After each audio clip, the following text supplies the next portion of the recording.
Sukacita, bahagia, itu ternyata kalau menurut teori saya ibu bapak saudara-saudariku terbagi tiga. Yang pertama itu pseudo happiness. Nanti Rocky harus memerankan ya. Apa yang dimaksud dengan pseudo happiness. Oke. Pseudo happiness itu fake, artinya palsu.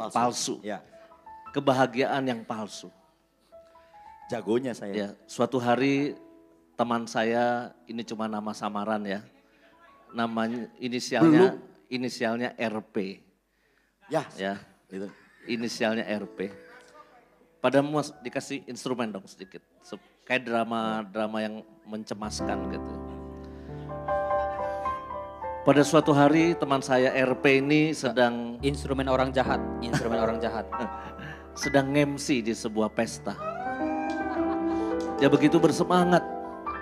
Tiba-tiba di sudut ruangan pesta itu, dia melihat kekasihnya digandeng oleh lelaki lain. Ngelihat ke sana dong. Kan bukan kekasih yang ini, dulu kan bukan dia. Bukan yang ini. Iya, bukan yang ini.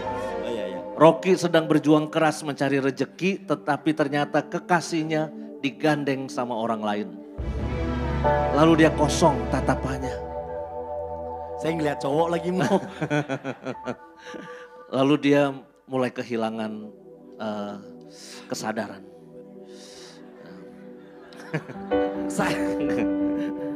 Sesudah acara selesai, dia pulang ke rumahnya dan dia mulai mengambil minuman keras kesukaannya. Dia mulai mabok-mabokan. Kenapa harus ngegang gini sih? Salah ya. Biasa aja. Ya, biasa. Ya maboknya saya berarti kelewatan loh. Oke. Dengan minum itu dia sangat bergembira. Dia bisa melupakan semua beban kehidupannya. Dan dia sangat sukacita dengan minuman itu. Yes.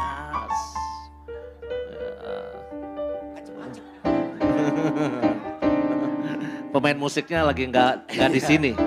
Dia lagi nggak di sini dia pemain musiknya. Oke, stop. Ya, itu contoh pertama. Ya, pseudo happiness. Dia pura-pura bahagia, padahal sebetulnya hatinya tetap tersayat-sayat. Yang kedua, itu adalah cheerful happiness. Cheerful happiness itu biasanya karena kita bisa menyelesaikan suatu tugas, target, kesuksesan, lalu kita gembira karena kesuksesan itu. Alkisah Rocky Pascadena adalah pemain sepak bola Maroko. Dia sedang melawan Spanyol. Dia akan menendang sebagai penendang ke berapa ya? Keempat atau ketiga? Bukan, itu biliar. Lalu pemain sepak bola Maroko ini menendang penalti ke gawang Spanyol. Romo Wilfried sebagai kipernya. Setelah dia tendang, ya, wah, nggak ini ceritanya masuk. Maroko menang. Maroko menang. Lupa saya kira Cristiano Ronaldo. Spanyol kalah. Yes, dan gol dan dia berteriak sukacita. Dia bergembira. Ini namanya cheerful happiness. Ya. Cheerful. Kegembiraan karena kita bisa menyelesaikan sesuatu dalam hidupnya. Ya. Sukses, ada kesuksesan dalam hidupnya. Yang ketiga itu adalah meaningful happiness. Rocky Pascadena. Ini kapan mau yang ini mau? Katanya sekarang. Sekarang. Oh iya. Meaningful happiness. Rocky Pascadena punya seorang teman bernama Halim. Dari kecil dia sangat tahu Halim punya problem dengan kakinya, susah berjalan. Maka Rocky memutuskan dia akan menggendong kemanapun Halim pergi. Silakan Pak. Dia menolong temannya yang sulit berjalan. Dia bawa ke gereja, dia bawa ke pasar, dia ajak ikut praise and worship. Dan mereka menemukan kebahagiaan saling menolong satu sama lain. Inilah meaningful happiness. Tidak ada kemenangan di sini, tidak ada gol di sini, Ya. tidak ada uang yang mereka dapat, tapi ada kebahagiaan yang luar biasa. Maka saya kira sukacita itu harus kita kategorikan yang mana dalam hidup kita. Kalau Anda baru sampai level kedua, yaitu kesuksesan tertentu, syukur, yaitu boleh bersyukur. Tapi saya kira setiap orang harus sampai masuk ke meaningful happiness. Kalau Romo Aji tadi bercerita ya, saya tidak bahagia di sana pindah ke bank swasta, lalu akhirnya masuk seminari. Ya. Sebetulnya kunci kebahagiaan itu sederhana sebetulnya. Nikmatilah kekinian kita, ya. Nikmatilah kekinian kita. Kalau saat ini kamu Di hatiku. sedang melayani praise and worship di pusat pastoral Samadhi, pikirannya jangan melayang ke Bandung dulu, jangan. You nggak akan bahagia di sini. Karena apa? Ada di sini, tapi mulai membayangkan, wih, kita besok ke Bandung, kita nginep di hotel. Kita lalu diajak makan di restoran Queen yang enak di Bandung. Romo Kita- kodenya kejauhan. Romo. Jangan diajak ke sono ya, kemahalan. Tapi makasih mau udah dikodein. Diajak makan ke Batagor yang paling enak. Sekarang juga udah ada Batagor paling enak udah di bawah ya. Nah, kalau you ada di sini tapi hati dan pikiranmu di tempat lain ya. Percayalah you gak akan bahagia di Samadhi. Kalau you sudah gak bahagia di Samadhi, apa yang terjadi Romo Wilfred? Kalau mereka sudah gak bahagia lagi di Samadhi? Out. Kata Romo Wilfred out. Apa Mas Budi? Kalau saya di mana-mana, tapi pikirannya di Samadhi. Ya. Ini lebih gawat lagi.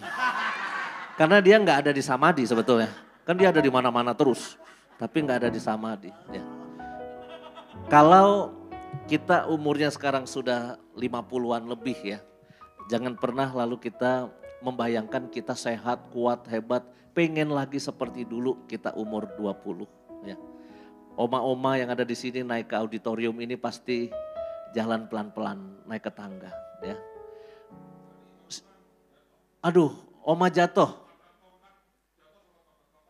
Di mana jatuhnya? Di depan. Oh, ya. Nikmatilah usia pada saat ini ya. Kalau kita membayangkan dulu saya ya. Romo Wilfred sekarang nikmatilah kebahagiaan di Samadhi ya. Nanti kalau pulang ke Maumere jangan bandingkan Samadhi dengan Maumere. Pasti you tidak bahagia kalau sibuk membanding-bandingkan ya. Anda punya pasangan di sebelah Anda di rumah, jangan bandingkan pasangan Anda dengan artis-artis sinetron di TV ataupun yang ada pakai kebaya merah ataupun apalagi ya, jangan bandingkan. You akan kecewa ya. Karena apa? Sibuk membandingkan dengan yang bukan punya Anda. Maka buat saya kebahagiaan adalah itu ya. Nikmati kekinian, jangan banding-bandingkan, itu pasti akan membuat kita sukacita. Pertanyaan terakhir, Natal dengan Paskah itu besaran mana secara teologis menurut Anda? Paskah, kenapa? Ayatnya di kitab sucinya apa? Kemenangan? Bukan. Romo Wilfred pakai mic dong biar kelihatan pinter. Apa dasarnya? Jika Kristus tidak dibangkitkan, sia-sialah iman kita. Nah, itu dasar kenapa Paskah secara teologis lebih besar daripada Natal. Kalau Romo Yusuf punya ayat lain? Tapi tanpa kelahiran Kristus tidak akan ada kebangkitan. Gereja berdiri di atas kebangkitan Kristus. Setelah kelahiran Yesus Kristus. Oke, kita damaikan dua ahli ini ya. Kalau Yesus cuma lahir tapi tidak bangkit misalnya ya. Mungkin kekristenan juga tidak akan berdiri ya. Tapi pertanyaan saya yang kedua, kita sepakat bahwa Paskah itu misteri teologisnya lebih besar daripada Natal. Pertanyaan saya, budget pengeluaran keluarga Anda lebih besar mana? Natalan atau Paskahan? Natal. Natal ya. Sama, saya juga Natalan ini akan jauh lebih besar pengeluaran saya. Ya. Beda dong, itu beda dong. Mengapa? Karena Natal itu identik dengan kita banyak sukacita, tapi kita banyak didorong untuk berbuat kasih, menolong orang. Ya. Kalau Paskah kita didorong untuk merenungkan tentang pengorbanan Kristus dalam hidup kita, dia mati di kayu salib dan menebus dosa kita. Tapi pertanyaan Romo Yosef, pertanyaan anak kecil kepada Romo Yosef itu, Natal itu apa? Tidak lain dan tidak bukan sebetulnya kan Allah yang maha tinggi turun menjadi manusia yang lemah. Itu misteri Natal yang paling basic ya. Cuma bahayanya kita kan kepengennya jadi manusia yang diselamatkan terus. Kita berperan sebagai manusia yang dikasih berkat oleh Tuhan. Tapi apakah kita berani mengambil peran yang lain? Jangan-jangan Anda yang disuruh melakukan gerakan turun. Jangan-jangan kita yang masih dikaruniai kesehatan, masih dikaruniai makan 3 kali, snack 2 kali, ya, bisa makan batagor habis ini, bisa makan nasi padang mungkin, ya. Itu kita kenapa nggak mengambil peran? Justru aku yang harus melakukan gerakan inkarnasi ini, gerakan Allah turun menjadi manusia. Maka meaningful happiness buat saya adalah kalau you melakukan gerakan turun seperti Tuhan. Pasti nggak bisa sama kayak Tuhan lah ya. Karena kita pasti punya kelemahan. Tapi paling nggak ambil bagian dari spirit itu. Kita melakukan sesuatu untuk sesama kita yang pasti saat-saat ini juga sedang kesulitan. Maka mari kita siapkan hal itu untuk menyambut Natal. Mudah-mudahan Natal Anda di rumah, di keluarga, di komunitas akan semakin bersuka cita karena Anda punya meaningful happiness yang telah Anda temukan dan Anda lakukan untuk sesama kita. Mari kita bangkit berdiri, kita tutup pujian penyembahan ini. Praise and worship ini dengan lagu Inilah Rinduku.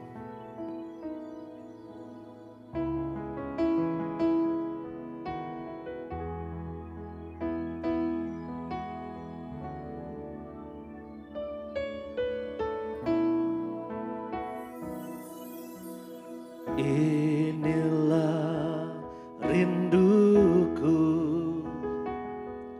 kepadamu,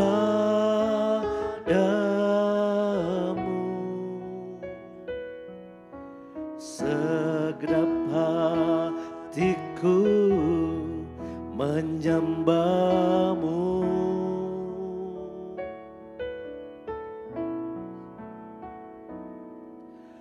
Seluruh hidupku memujimu,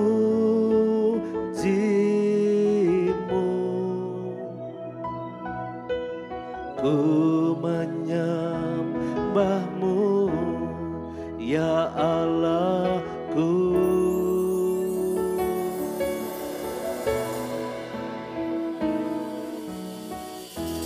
Ku berikan hatiku dan jiwaku, semuanya bagimu di dalam hidupku, di setiap waktu. Nyatakan jalanmu.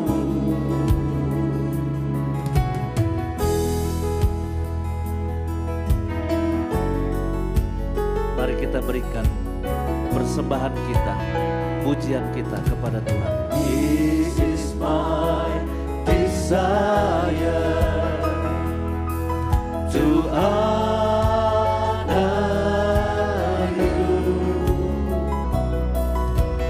Lord, with all my heart I worship you.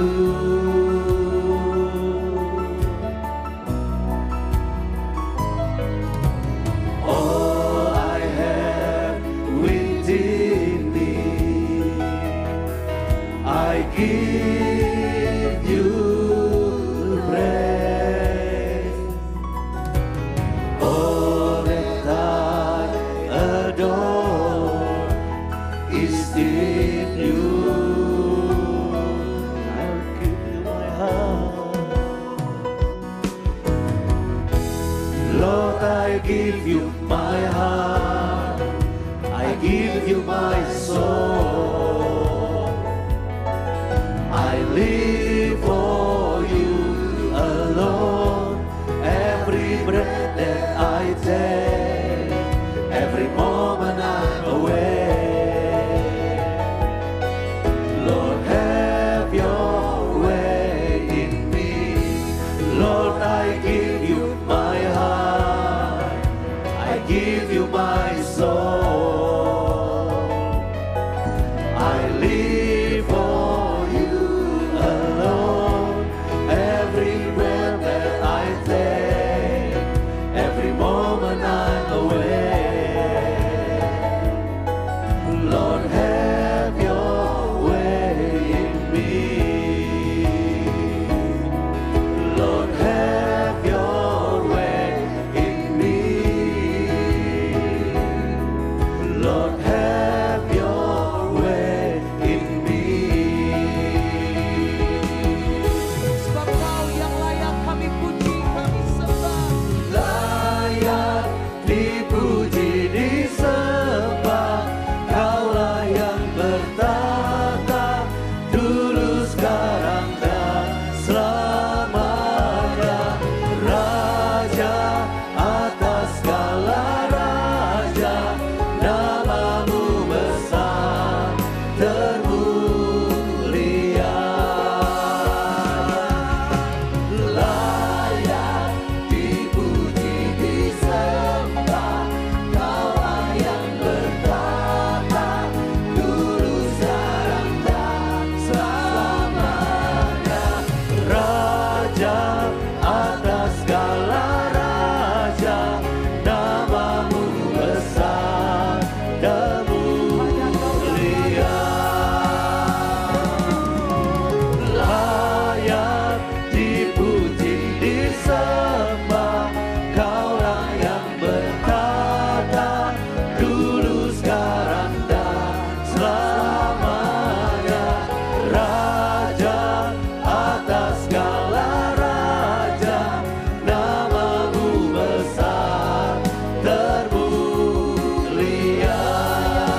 kasih ya Bapa untuk begitu besar karunia-Mu dalam hidup kami.